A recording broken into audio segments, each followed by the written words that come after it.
The US has 11 aircraft carriers while Russia only has 1, but in terms of icebreakers, Russia has over 50 in its fleet, nuclear and non-nuclear with weapons, while US has just 2. The difference is mainly due to Russia's geography and the need for icebreakers. The Yermak was the first ship to break through polar ice, commissioned by the Imperial Russian Navy in 1898. The US Navy currently operates 2 active polar-capable icebreakers, the medium icebreaker Healy and the heavy icebreaker Polar Star. The Healy can break up ice up to 4.5 feet deep, while the Polar Star can break ice up to 21 feet thick. The primary mission of the American polar icebreakers is to support Operation Deep Freeze and the delivery of goods to McMurdo Station in Antarctica. These icebreakers create a channel by breaking through fast ice 6 to 14 feet thick attached to the coastline, allowing for a fuel tanker and cargo ship to reach McMurdo Station. In addition to opening the shipping channel, the polar icebreakers also conduct their own scientific experiments such as water sampling, current detection buoys, and penguin studies.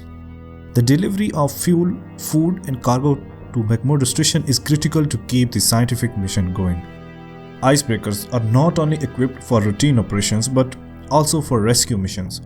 In November of 2011, during a severe storm that hindered a regular fuel delivery to Nome, Alaska, the polar icebreaker Healy played a crucial role by creating a passage and escorting a Russian oil tanker to perform an emergency delivery of over 1.3 million gallons of fuel. When ships or boats are trapped in Arctic ice, they can rely on the capabilities of icebreakers to extract them and potentially save lives. The Polar Star, for instance, is capable of breaking through ice up to 21 feet thick through a process of backing and ramming, while continuously cruising at a speed of 3 knots through 6 feet thick ice. The capability of icebreakers to break through thick polar ice is largely due to their powerful engine rooms.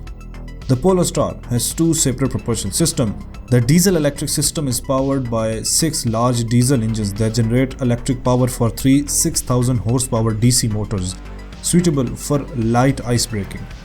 The gas turbine system, on the other hand, can generate up to 60 to 75,000 horsepower through 3 turbines and is used for heavy ice breaking. The use of these powerful engines allow the Polar Star to break through ice as thick as 2 stories building. The powerful engine rooms of icebreakers are what allow them to cut through thick polar ice, which can be as thick as 2-story building.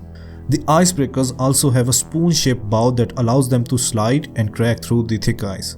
The bow and stern sections are thicker than those of a commercial ship and are coated with a slippery layer of resin to reduce friction. The controllable pitch of the propellers allow for the dynamic changes in the power and direction of thrust generated by the propellers. Due to the remote areas where icebreakers mostly operate, they are designed with redundant systems to ensure their survivability in case of damage caused by fire, flooding, or other accidents. The risk of fire is a major concern for icebreakers at sea due to the large amount of fuel and numerous heat sources. The engineering spaces on board are particularly vulnerable, so quick and effective responses to any fire emergencies are crucial. To address this, crew members are trained in pre-scripted emergency scenarios and regularly undergo emergency drills. This is why ships like the Polar Star have 2 independent propulsion systems for increased safety and survivability in case of any accidents.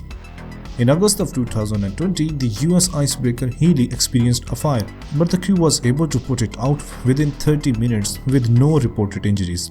While the US primarily uses its icebreakers for scientific initiatives, Russia's utilization for their ice-breaking vessels may differ.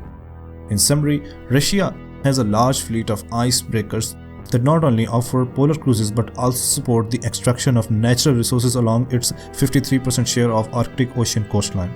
The country is investing in its fleet to make the Northern Sea route, which is estimated to have over $35 trillion worth of untapped resources accessible year-round, simplifying the delivery of oil and gas products to Southeast Asia.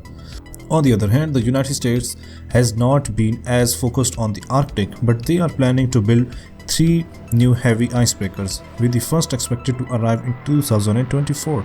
Meanwhile, the Baltic shipyard in St. Petersburg continues to work on building nuclear power icebreakers.